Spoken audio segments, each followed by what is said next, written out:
Have you considered adding your child to your deed as a way of legacy planning? Let me tell you why that is not such a good idea. Yesterday, I had the opportunity of having an elder law attorney as a guest speaker at the Bain 50 Plus Center. And she answered a lot of questions based upon probate, wills, trust, important documents that individuals need to have in place now, like medical directive and power of attorney.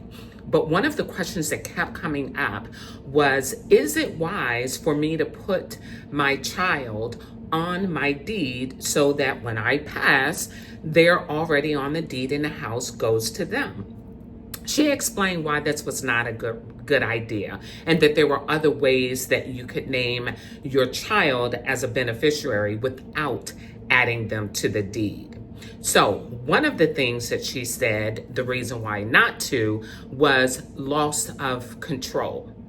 If you ever wanted to sell that property, refinance it, you would be required to have your child sign those documents as well.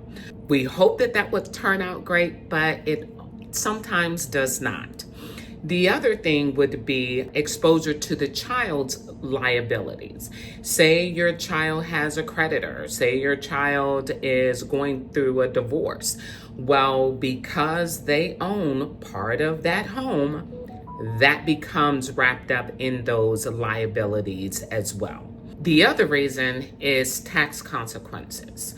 This could cause your child not being able to have that step up in basis and causing your child to owe a significant amount in capital gains tax. So she gave a couple of alternatives. One would be transfer upon death, which would allow that house to transfer to your child without all of those previous implications. The other thing would be a revocable living trust.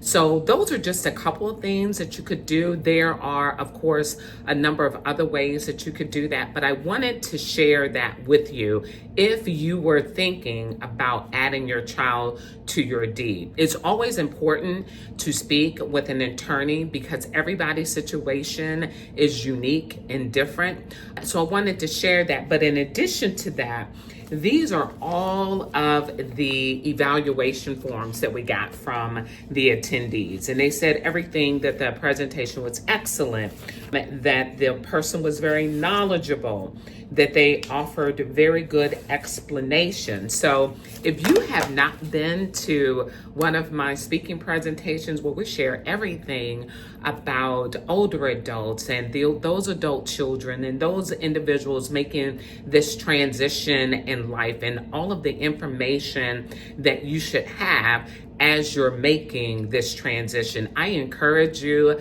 to come out and visit with me and gather all of this information, this free information that we're sharing. So I hope you found this information useful. This is Paula Amaker with Silver Moves Living. Peace.